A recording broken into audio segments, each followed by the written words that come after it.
Hello everyone, welcome to home science classes. Home science classes में आपका स्वागत है। कैसे हैं आप? आशा करती हूँ अच्छे होंगे, खुश होंगे, मस्त होंगे और पढ़ाई कर रहे होंगे। तो आपको पता है हमारी चर्चा चल रही है टेक्सटाइल पर।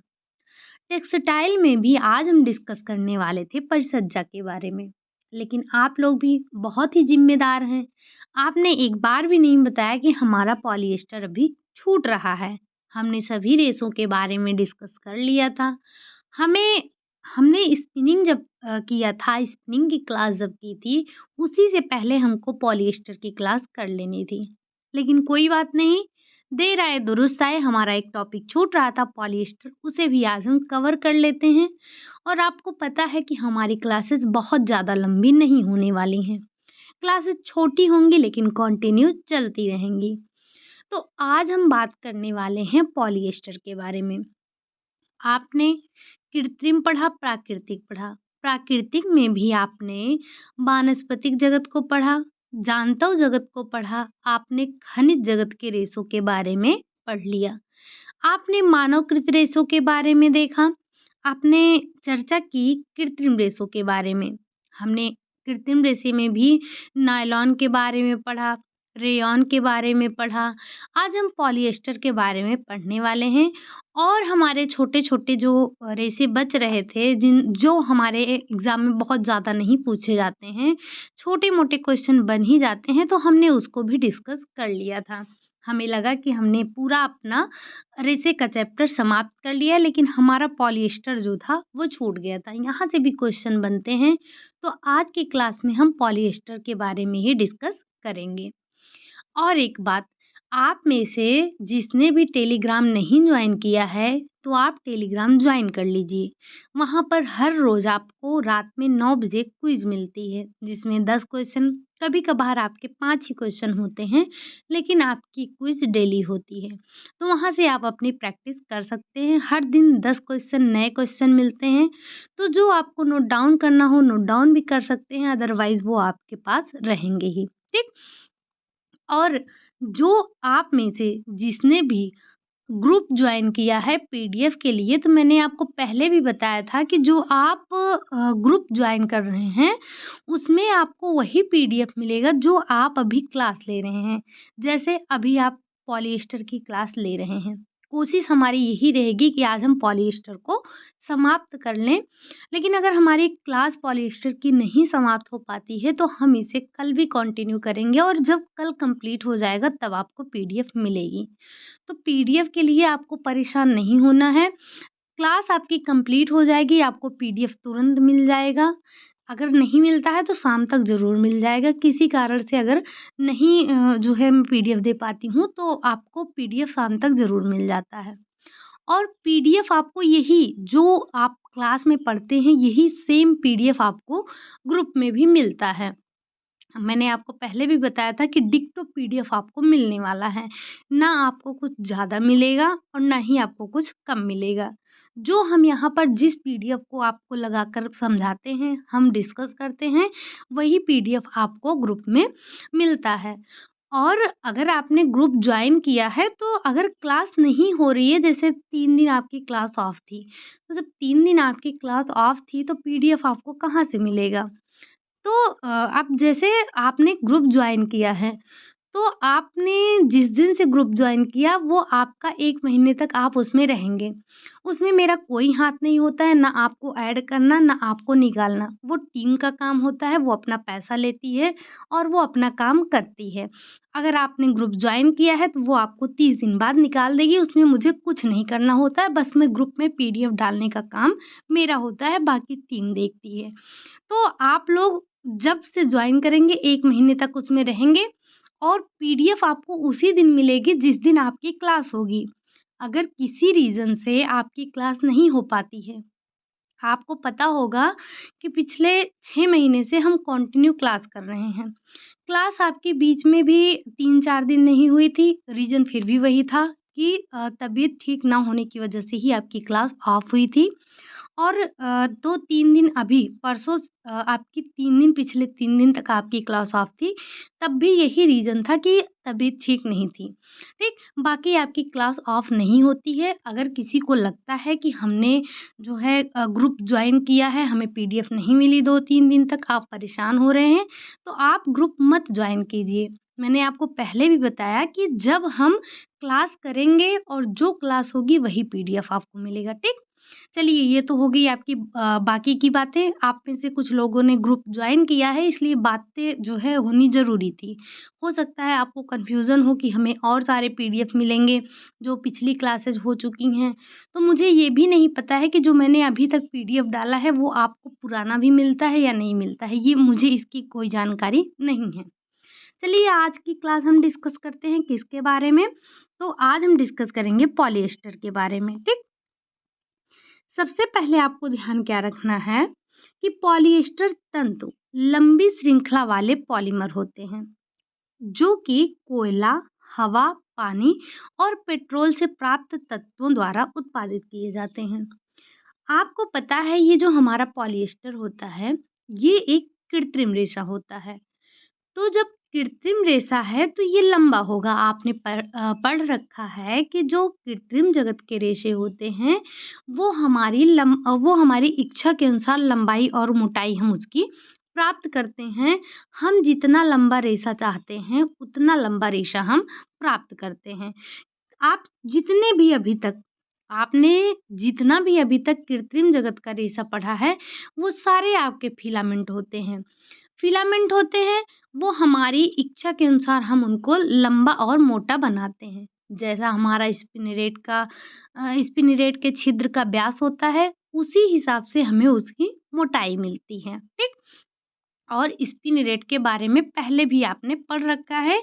वो एक आपका कुछ इस तरह से एक कंटेनर होता है जिसमें हम लिक्विड को डालते हैं और यहाँ से फिर वो जो है छनता रहता है।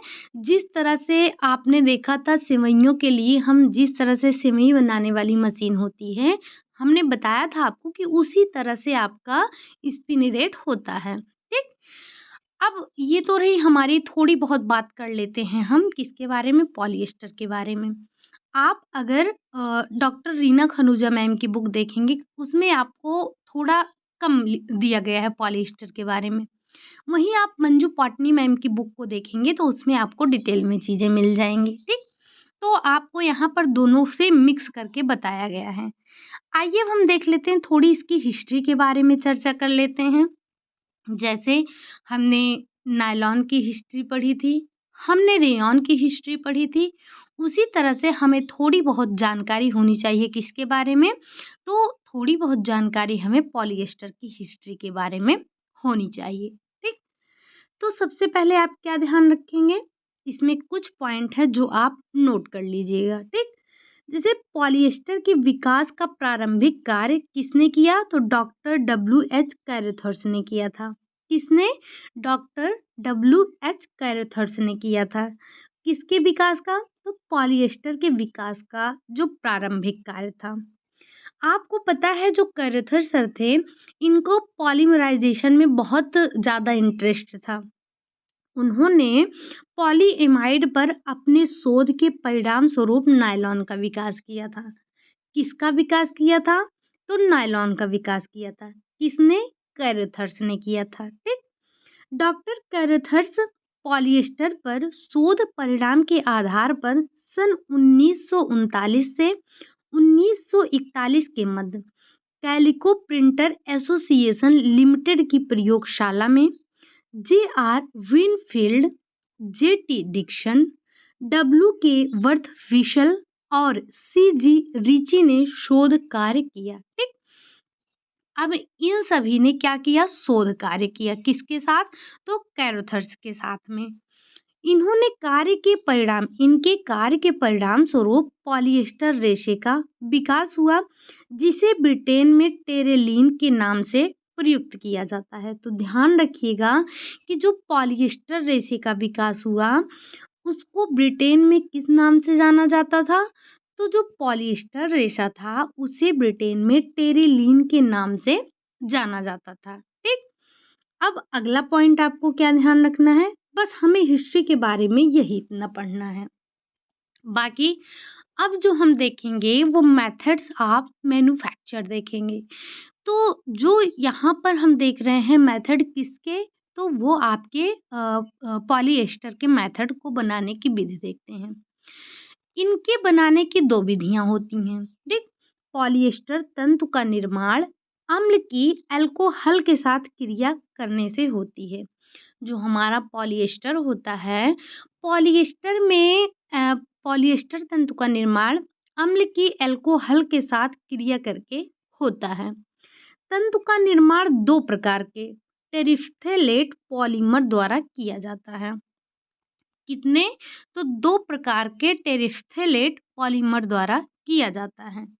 मौलिक तंतु टेरेलिन और डिक्रॉन को पॉलीइथाइलिन टेरिफ्थेलेट द्वारा निर्मित किया जाता है। जो आपका मौलिक तंतु होता है टेरेलिन और डेक्रॉन को पॉलीइथाइलिन टेरिफ्थेलेट द्वारा निर्मित किया जाता है, जिसे हम कहते हैं पेट, पीईटी। क्या कहते हैं, जिसे हम पेट बोलते हैं। तो एक विधि इसकी पेट होती है, किसकी, जो हमारे पॉलिएस्टर के निर्माण की विधि होती है।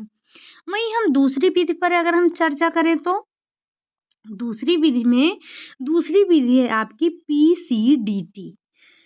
1958 में ईस्टरमैन केमिकल प्रोडक्ट ने नए प्रकार का पॉलिएस्टर तंतु विकसित किया, जिसे नाम क्या दिया गया, जिसे नाम दिया गया कोडल। क्या नाम दिया आपने, इसे हमने नाम दिया कोडल नाम दिया। ठीक, इसे 1,4 साइक्लोहेक्सोलिन डाइमेथिलीन टेरिफ्थेलेट द्वारा बनाया गया था। किसके द्वारा, ये नाम रखिएगा, ये नाम ध्यान रखिएगा। यहाँ जो नाम दिया गया है 1,4 साइक्लोहेक्सोलिन डाइमेथिलीन टेरिफ्थेलेट, इसके द्वारा बनाया गया। और हमने इसे, जो दूसरी विधि थी, नाम क्या दिया उसे, हमने नाम दिया उसे पीसीडीटी नाम दिया। ठीक, तो पहली विधि कौन सी थी, पहली विधि थी आपकी पेट, पीईटी, और दूसरी विधि आपकी थी पीसीडीटी। अब थोड़ा सा हम, जो हमने पेट पॉलिएस्टर बनाया, जो पेट विधि से पॉलिएस्टर बनाया, और जो हमने पीसीडीटी पॉलिएस्टर बनाया, उसमें दोनों में डिफरेंस क्या है, हम एक बार उसको भी देख लेते हैं। थोड़ा सा हम इसे जूम करेंगे ताकि आपको देखने में आसानी हो। ठीक, थोड़ा सा अगर हम इसे जूम करें तो आई होप आपको ठीक से यहाँ पर अब दिख रहा होगा। ठीक, तो हम बात कर लेते हैं सबसे पहले पेट की। पेट जो आपका पेट पॉलिएस्टर है, इसमें हम इससे क्या बनाते हैं, इसके उदाहरण कौन कौन से होते हैं। तो इसके उदाहरण में सबसे पहले ध्यान रखेंगे एवलिन, डेक्रॉन, फोर्टी रेल होता है। ये आपके उदाहरण होते हैं किसके, पेट के। वहीं अगर हम बात करें पीसीडीटी मेथड से जो हम पॉलिएस्टर बनाते हैं, उसके उदाहरण में आप क्या ध्यान रखेंगे, तो उसके उदाहरण में आप कोडेल नाम को ध्यान रखेंगे। ठीक, दोनों में डिफरेंस क्या आया, तो जब आपने पेट विधि से जो पॉलिएस्टर बनाया, इसमें फिलामेंट को गर्म विधि से खींचा जाता है। जो आपका फिलामेंट होता है, इसमें फिलामेंट को गर्म विधि से खींचा जाता है। वहीं अगर हम पीसीडीटी की बात करें, तो फिलामेंट को उच्च तापक्रम पर खींचा जाता है। ठीक, जो पेट विधि से आप तंतु बनाते हैं, ये फिलामेंट या फिर लघु आकारीय धागा होते हैं। और जो आप पीसीडीटी पॉलिएस्टर बनाते हैं, उसमें लघु आकारीय धागा व कम गांठों वाला धागा होता है। ठीक, इसका जो आप पेट विधि से बनाते हैं, ये टेक्सचर्ड यान होते हैं, और जो पीसीडीटी से बनते हैं वो आपके अधिक लोचमय होते हैं।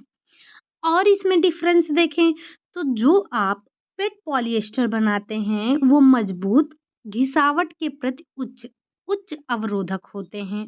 वहीं आप पीसीडीटी पॉलिएस्टर की बात करें, तो अधिक भारीपन की विशेषता, अधिक प्रतिस्कंदता पाई जाती है। किसमें, पॉलिएस्टर जो आपका पीसीडीटी मेथड से बनाया जाता है। इसका जो आप पेट पॉलिएस्टर बनाते हैं, इसका घनत्व जो होता है उच्च घनत्व 1.38 होता है। वहीं आप पीसीडीटी मेथड से बनाए गए पॉलिएस्टर की बात करें तो इसका जो घनत्व होता है वो निम्न होता है, कितना 1.22 होता है। ठीक, अगर आगे हम बात करें इसके गलनांक की, तो जो आपका पेट पॉलिएस्टर होता है, इसका जो गलनांक होता है वो निम्न गलनांक होता है। इसका गलनांक बिंदु कितना है? तो 480 डिग्री फ़ारेनहाइट होता है। वहीं अगर पीसीडीटी पॉलिएस्टर की बात करें तो ये उच्च गलनांक होता है। इसका जो गलनांक बिंदु है वो 540 डिग्री फ़ारेनहाइट होता है। तो ये कुछ आपके कॉमन से डिफरेंस है किसमें जो आपके पेट पॉलिएस्टर होते हैं और जो आपके पीसीडीटी मेथड से बनाए गए पॉलिएस्टर होते हैं। ठीक, अब ये तो हमने बात कर ली इसके डिफरेंस की कि दोनों में क्या डिफरेंस है, जो आपके पेट मेथड होता है और जो आपका पीसीडीटी मेथड होता है। ठीक, अब आगे हम चर्चा करते हैं कि जो हमारे पॉलिएस्टर होते हैं, हम इनसे कितने प्रकार के धागों का निर्माण करते हैं। तो जो हमारे पॉलिएस्टर होते हैं, पॉलिएस्टर से हम 3 प्रकार के धागों का निर्माण करते हैं। सबसे पहला आपका आता है फिलामेंट यार्न, दूसरा आपका होता है टेक्सचर्ड यार्न और तीसरा आपका जो होता है वो होता है स्पन यार्न। तो हम इससे 3 प्रकार के धागों का निर्माण करते हैं। सबसे पहले अगर बात की जाए फिलामेंट यार्न की, फिलामेंट यार्न आपने पढ़ रखा है कि फिलामेंट मतलब जो हमारे लंबे रेशे होते हैं। अब इनको निर्मित करने की विधि क्या होती है? तो जो हमारे फिलामेंट यार्न होते हैं, इनको निर्मित करने की जो विधि होती है वो होती है पेट। ठीक, तो यहाँ पर जो आपको पॉइंट ध्यान रखना है वो क्या रखना है कि जो फिलामेंट यार्न बनाते हैं हम, जो पॉलिएस्टर में आपके फिलामेंट यार्न बनते हैं, वो उनको बनाने की विधि कौन सी होती है? तो उनको हम पेट विधि से निर्मित करते हैं। कैसे पॉलिएस्टर होते हैं? तो वो पेट पॉलिएस्टर होते हैं। ठीक, अगला जो है आपका, अगला है आपका टेक्सचर्ड यार्न। टेक्सचर्ड यार्न क्या होता है? तो टेक्सचर्ड यार्न जो होता है आपका, टेक्सचर्ड पॉलिएस्टर धागा पेट बहुरेखीय धागे से निर्मित किया जाता है। किस? तो ये भी मेथड जो होता है आपका पेट मेथड होता है। पेट बहुरेखीय धागे से इसको हम निर्मित करते हैं। वही बात आपकी कर ली जाए स्पन यार्न की, तो जो स्पन यार्न होता है ये स्पन धागा लघु आकार या फिर काटे हुए घुघराले तंतु द्वारा बनाया जाता है। कैसे? तो जो आपका ये स्पन यार्न होता है, ये लघु आकार या फिर काटे हुए घुघराले तंतु द्वारा बनाया जाता है। यह या तो आपके पेट विधि से बनाया जाता है या फिर ये आपके पीसीडीटी मेथड से बनाया जाता है। वहीं हमने देखा जो आपका फिलामेंट यार्न था और जो आपका टेक्सचर्ड यार्न था, ये दोनों ही आपके किस मेथड से बन रहे थे? तो ये दोनों ही आपके पेट मेथड से बन रहे थे। लेकिन जो हमारा स्पन यार्न है, इसको बनाने की दोनों विधियां हो सकती हैं। अब चाहे हम पेट विधि से बना रहे हों या फिर हम पीसीडीटी मेथड से बना रहे हों। ठीक, तो आपको ध्यान क्या रखना है? इनके बनाने की विधियों को ध्यान रखना है। साथ ही साथ अगर आपसे कभी पूछा जाए कि पॉलिएस्टर के धागे कितने प्रकार के होते हैं, तो जवाब क्या आएगा आपका? ये तीनों का नाम आपको ध्यान होना चाहिए। कौन कौन सा? तो पहला है आपका फिलामेंट यार्न, दूसरा है आपका टेक्सचर्ड यार्न और तीसरा है आपका स्पन यार्न। तो ये 3 प्रकार के धागे आप निर्मित करते हैं। पॉलिएस्टर के धागे मतलब ये 3 प्रकार के धागे आप बनाते हैं। ठीक, तो अभी तक हमने क्या देखा? सबसे पहले हमने थोड़े से पॉलिएस्टर के इतिहास के बारे में चर्चा किया।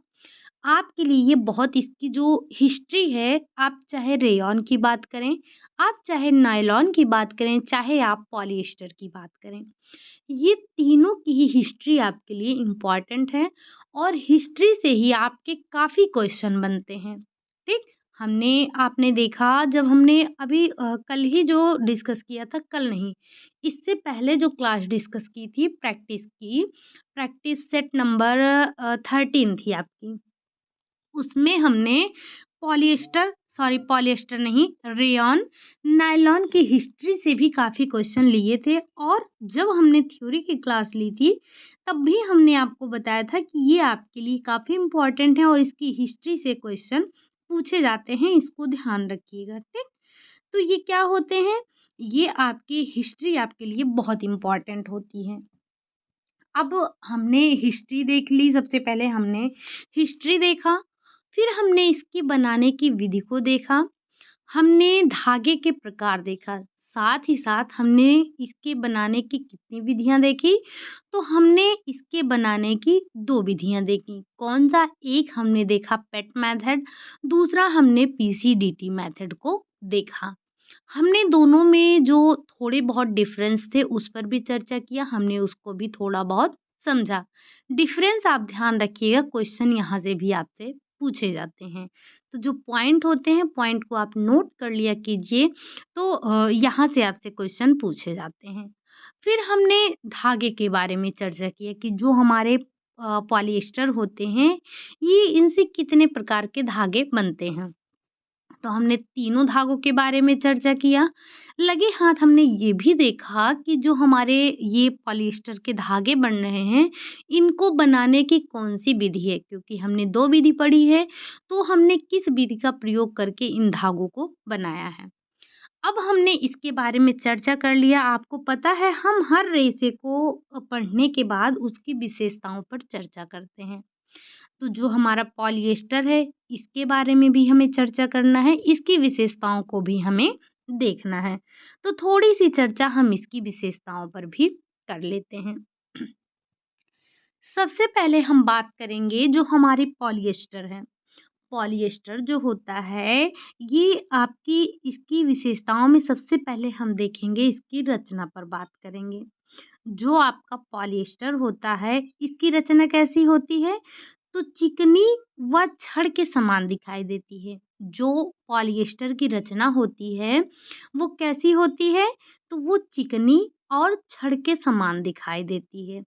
वहीं अगर हम इसके काट की बात करें, तो काट इसका कैसा होता है? गोलकार होता है। कैसा होता है? तो इसका जब हम इसको काटते हैं, काटने पर कैसा दिखता है? हमें गोल दिखता है। तो सबसे पहले विशेषता जो हमने देखी, वो रचना को लेकर देखी कि जो हमारा पॉलिएस्टर है, कैसा है? चिकना व छड़ के समान दिखाई देता है। ये विशेषता आप ध्यान से पढ़िएगा, क्योंकि अगर आप बुक देखेंगे तो बुक में आपकी विशेषताएँ काफ़ी दी गई हैं और विशेषताओं से भी बराबर क्वेश्चन पूछे जाते हैं, ठीक? अगर बात की जाए मजबूती की, जो पॉलिएस्टर होता है वो मजबूत होता है। हमने देखा क्या कि जो हमारे कृत्रिम रेशे होते हैं वो काफ़ी मजबूत होते हैं ना? तो हमारे जो पॉलिएस्टर है ये भी एक कृत्रिम रेशा है और ये कैसा होता है? ये मजबूत होता है। अगर लोच मेहता की बात की जाए, जो लोचशीलता होती है वो क्या होती है? इसमें कम होती है या फिर हम ये बोलें कि इसमें लोच मेहता का अभाव पाया जाता है। जैसे आपने बात किया था रेयॉन और नायलॉन की, तो इसमें क्या था? इसमें लोच मेहता देखने को मिल रही थी। लेकिन वहीं अगर बात की जाए पॉलिएस्टर की, तो पॉलिएस्टर में हमें लोच मेहता का अभाव मिलता है, ठीक? अब लटकनशीलता, लटकनशीलता इसमें पर्याप्त मात्रा में मिल जाती है आपको। जो हमारा पॉलिएस्टर होता है, पॉलिएस्टर में जो लटकनशीलता होती है वो पर्याप्त मात्रा में पाई जाती है। अवशोषकता की कमी पाई जाती है। जो हमारे पॉलिएस्टर के तंतु होते हैं, इनमें अवशोषकता की कमी पाई जाती है। ये पानी को कम सोखते हैं, पानी इसमें सोखने की क्षमता कम होती है। आपको पता है कि ये जो हमारे पॉलिएस्टर होते हैं, ये बड़े ही चिकने होते हैं। अगर चिकनी चीज़ है, तो चिकने पे धूल भी कम जमेंगे और ये आपके पानी सोखने की भी क्षमता इसमें कम होती है। तो पॉलिएस्टर की जो अवशोषकता होती है उसमें क्या पाया जाता है? तो उसमें आपको कमी देखने को मिलती है, ठीक? अगली जो विशेषता है वो है आपकी इसकी धुलाई, साफ-सफाई कैसी है? जब आपने नायलॉन के बारे में पढ़ा था तो हमने उसे क्या नाम दिया था? जीवन सुगम रेशा बोला था, ठीक? जीवन सुगम रेशा क्यों बोला था? क्योंकि इसका रख-रखाव बहुत आसान होता है, इसकी धुलाई-सफाई आसान होती है, हमें इसे प्रेस करने की आवश्यकता नहीं होती है, मतलब इस्त्री करने की आवश्यकता नहीं होती है। वहीं अगर कॉटन की बात की जाए तो आप बिना प्रेस किए हुए कॉटन के कपड़े को नहीं पहन सकते हैं, ठीक? तो जो आपका पॉलिएस्टर होता है, पॉलिएस्टर के तंतु चिकनी होते हैं। इनकी सतह कैसी होती है? तो इनकी सतह चिकनी होती है। इसलिए आसानी से हाथ या मशीन से आप इन्हें साफ कर सकते हैं। हमने आपको पहले भी बताया था, एक बार फिर से बता रहे हैं, आपको पता होगा कि जो अगर आपकी कोई एक आप खुरदुरा कपड़ा ले लीजिए और एक आप चिकनी सतह वाला कपड़ा ले लीजिए, तो गंदगी किस पर ज़्यादा बैठेगी? आपका जवाब होगा जैसे जो ये आपकी है ये चिकनी सतह है, वहीं अगर हम इसकी बात करें तो ये थोड़ी खुरदुरी सतह है, ठीक? अब ये बताइए, चलिए इस कपड़े की बात छोड़ देते हैं। जैसे अगर आपके घर पे खिड़की में ग्रिल लगा है, तो एक ग्रिल ऐसा लगा है, जो आपकी खिड़की पर ग्रिल लगा है, ये मानते हैं 2 खिड़कियाँ हैं, ठीक? एक खिड़की आपकी इस तरह से ग्रिल लगी है, ठीक? और एक वहीं आपकी बात की जाए तो कुछ इस तरह से। बहरहाल ऐसी जो है ग्रिल तो नहीं लगती है, लेकिन हाँ, उसमें बहुत छोटे-छोटे डिज़ाइन बने होते हैं। तो जब गंदगी इस पर बैठेगी और इस पर बैठेगी, ज़्यादा गंदगी यहाँ बैठेगी और गंदगी यहाँ भी बैठेगी, लेकिन क्या होगा आप इसे झाड़ देंगे, ये साफ हो जाएगा। वहीं अगर हम जो डिज़ाइनदार होते हैं, जो हमारे छोटे-छोटे डिज़ाइन बने होते हैं खिड़कियों पर, अगर उसकी बात करें तो उसकी साफ-सफाई आसान नहीं होती है। तो जो हमारे पॉलिएस्टर के तंतु होते हैं, ये कैसे होते हैं? ये चिकने होते हैं। अगर ये चिकने हैं, तो इनकी साफ-सफाई भी आसानी से हो जाएगी। आप इन्हें आसानी से हाथ से या फिर मशीन से साफ कर सकते हैं, ठीक? अगली बात की जाए अगर पॉलिएस्टर ऊष्मा के अच्छे चालक होते हैं, जो हमारे पॉलिएस्टर होते हैं, ये क्या होते हैं? तो ये ऊष्मा के अच्छे चालक होते हैं। चमक इच्छा अनुसार कम या ज़्यादा किया जा सकता है। आपने देखा कि चाहे वो रेयॉन की बात की जाए या फिर आपके नायलॉन की बात की जाए, चमक हम इनमें अपनी इच्छानुसार करते हैं। अब आप मुझे बताएँगे, अ, हालाँकि 10 दिन तो हो ही गए होंगे आपको पढ़े, फिर भी आप मुझे ये बताइए कि जो रेयॉन में अतिरिक्त चमक होती है, रेयॉन हो या फिर नायलॉन हो, तो जो रेयॉन की चमक को कम करने के लिए जो प्रक्रिया की जाती है, उस प्रक्रिया को हम क्या कहते हैं? जैसे जैसे आप जब शरीर के सॉरी भेड़ के शरीर के बाल जब उतारते हैं, तो उसे हम शेयरिंग प्रोसेस करते हैं कहते हैं। वहीं अगर आप उनके बालों को समानांतर कर रहे हैं, तो उसे हम कॉम्बिंग कहते हैं। अगर आप उनकी साफ-सफाई कर रहे हैं तो कार्डिंग कहते हैं। अगर आप रेशम के जो गोंद होते हैं उनको छुड़ा रहे हैं तो हम उनको डिगमिंग प्रोसेस कहते हैं। साथ ही साथ आप बताइएगा, यहाँ हमने रेशम का ज़िक्र किया है, तो आप बताइएगा कि रेशम में कौन-सा प्रोटीन और कौन-सा गोंद पाया जाता है? लेकिन पहला क्वेश्चन हमने आपसे क्या पूछा कि जो आपके रेयॉन में अतिरिक्त चमक होती है, उसको कम करने के लिए कौन-सी प्रक्रिया की जाती है? साथ ही साथ हम उसमें किस रसायन का प्रयोग करते हैं उसकी चमक को कम करने के लिए, ठीक? यहाँ मैंने आपसे 3 क्वेश्चन पूछ लिया। क्या? पहला कि जो रेयॉन में अतिरिक्त चमक होती है, उसको जो कम करने की प्रक्रिया होती है, उसे हम क्या कहते हैं?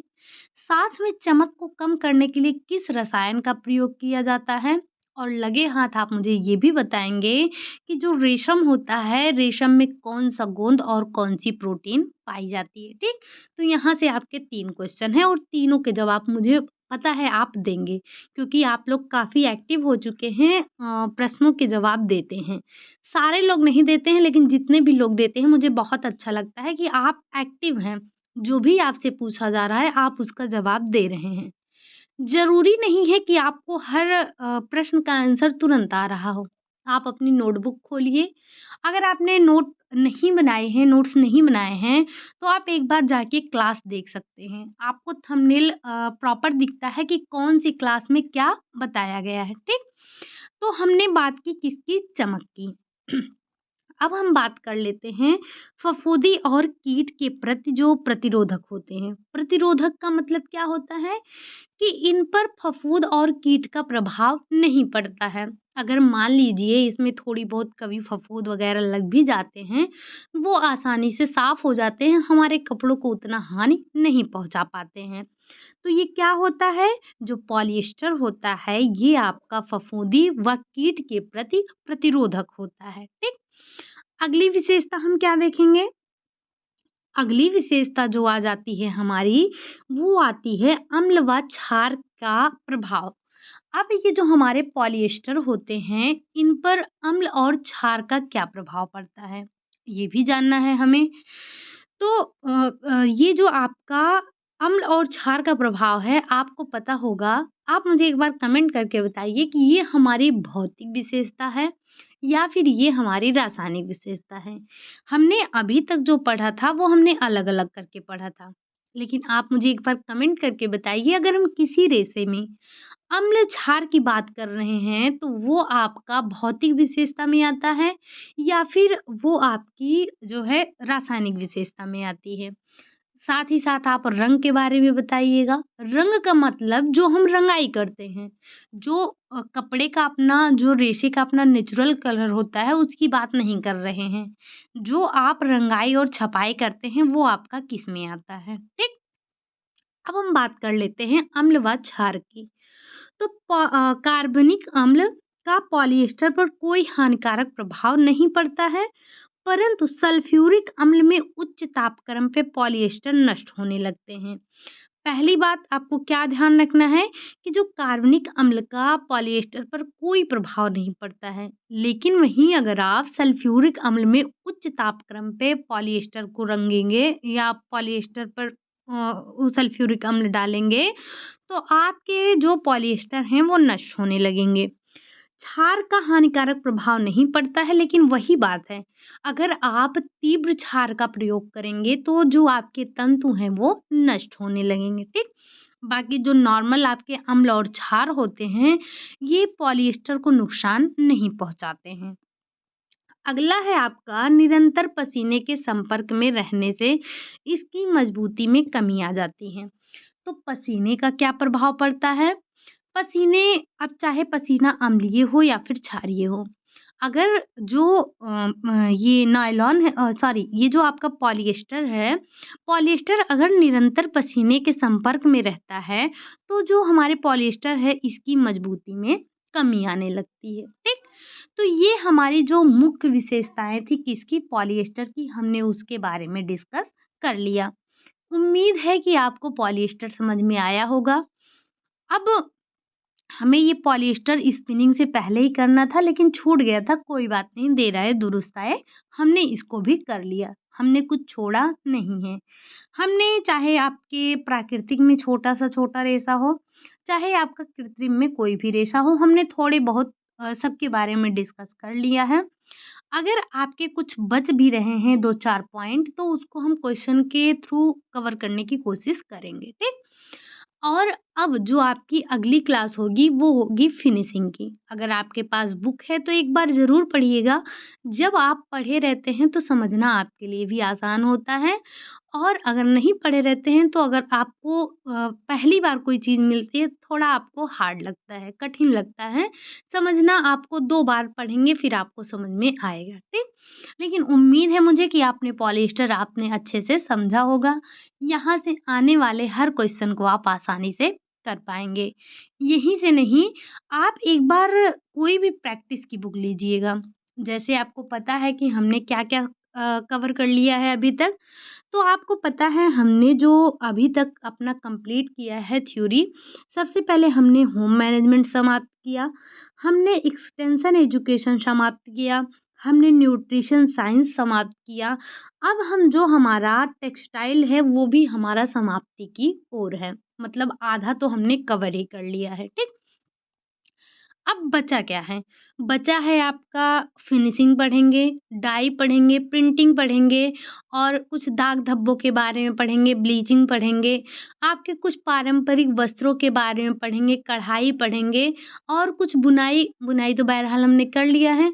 तो जो हमारे फ़ेमस कढ़ाई वग़ैरह हैं, जैसे जैसे आपका लखनऊ का चिकनकारी हो गया, ढाका का मलमल हो गया, कश्मीर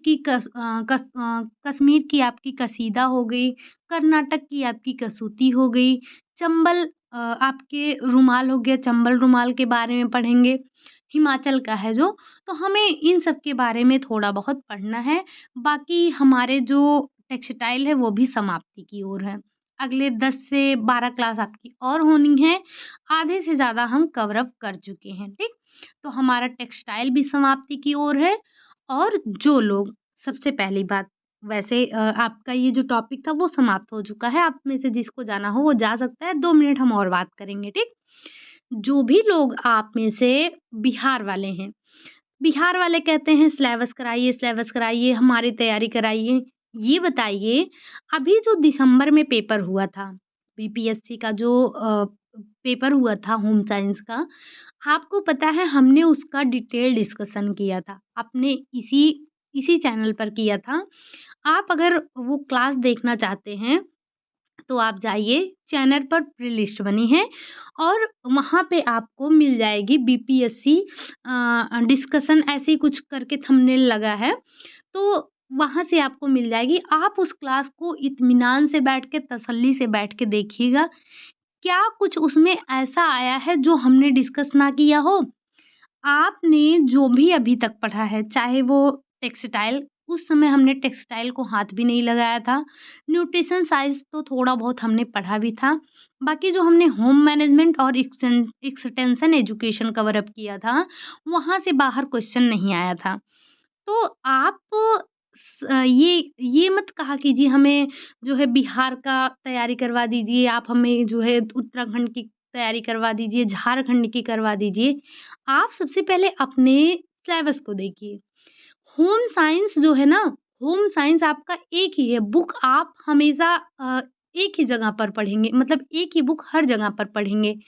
अगर आप चाहे बिहार से हैं, चाहे झारखंड से हैं, चाहे यूपी से हैं, कहीं से भी हैं, अगर आप टेक्सटाइल की बुक लेंगे, चाहे आप मंजू पाटनी मैम की लीजिए, चाहे आप बृंदा सिंह मैम की लीजिए, चाहे आप डॉक्टर रीना खनूजा मैम की बुक लीजिए, किसी की भी बुक लेंगे, यही बुक पढ़ेंगे। न्यूट्रिशन साइंस का भी वही हाल है, सीडीपी का वही हाल है।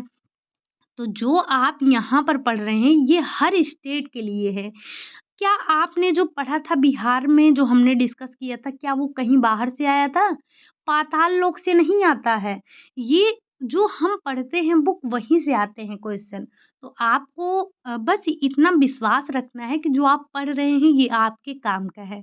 अब ये बोलेंगे अब विश्वास कहाँ से आएगा? तो उसके लिए आपको ज़रूरत है अ, आप एक वो ले लीजिए, प्रैक्टिस सेट ले लीजिए।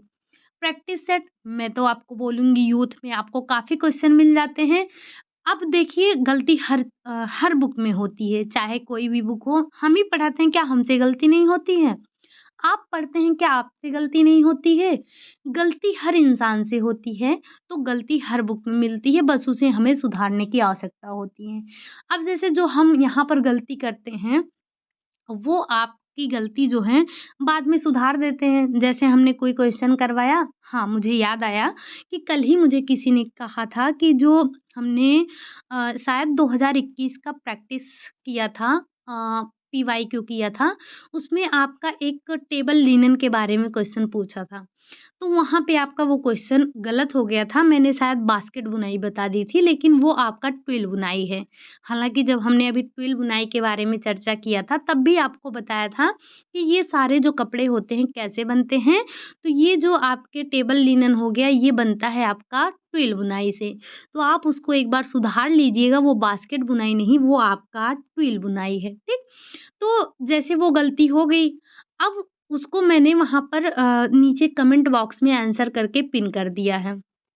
तो गलतियाँ हर इंसान से होती हैं, लेकिन उसे सुधारा जाता है। बुक क्यों नई-नई बनती हैं? वही जो आपकी 10 साल पहले बुक लिखी गई थी, वही क्यों नहीं अभी तक चल रही हैं? तो बुकों में कुछ नया सुधार होता है, इसीलिए उसका नया संस्करण आता है। तो जब सुधार होता है, इंसान पढ़ता है, सुधारता है, बुकें हैं वैसे ही गलत होती हैं, सही होती हैं, तो उसमें आपको देखने की ज़रूरत है, आपको भी सतर्क रहने की ज़रूरत है।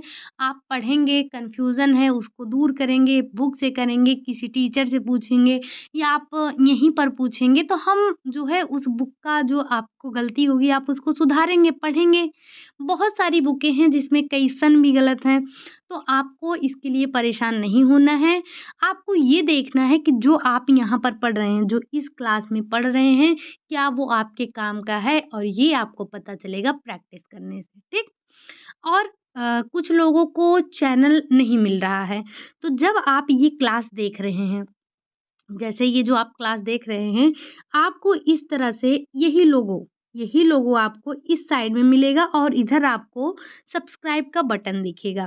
तो जैसे ही आप इस लोगो पर जो आपको ये लोगो दिख रहा है, यहाँ पर नहीं, यहाँ पर आपके कॉर्नर पर दिख रहा होगा इसी साइड। तो जैसे ही आप इस लोगो पर क्लिक करेंगे, आप तुरंत सीधे चैनल पर पहुँच जाएँगे। चैनल पर यहाँ पर आपको शायद एक होम का ऑप्शन मिलेगा, वीडियो का मिलेगा, प्लेलिस्ट का मिलेगा, कम्युनिटी का मिलेगा। तो जब आप प्लेलिस्ट पर जाएँगे तो वहाँ पर आपको सारी क्लासेस मिल जाएँगी। काफ़ी लोग परेशान थे, कल मैं इसे स्टार्टिंग में भी एक बार बता दूँगी कि आप चैनल पर कैसे पहुँच सकते हैं। आपको परेशान होने की ज़रूरत नहीं है, ठीक? तो बस आज के लिए यही रखते हैं, यही इतना रहेगा हमारा। पॉलिएस्टर की क्लास समाप्त हो चुकी है। आज हमने बातें बहुत कर ली, स्टार्टिंग में भी हमने 5 मिनट आपका ले लिया और इधर भी आपका 5 मिनट ले लिया, ठीक? तो उसके लिए माफ़ी चाहेंगे। चलिए फिर आज के लिए यही इतना रखते हैं, मिलते हैं नेक्स्ट क्लास में। क्लास अगर आपको अच्छी लगी हो तो लाइक, शेयर, सब्सक्राइब ज़रूर करें। मिलते हैं कल, तब तक के लिए बाय बाय, टेक केयर।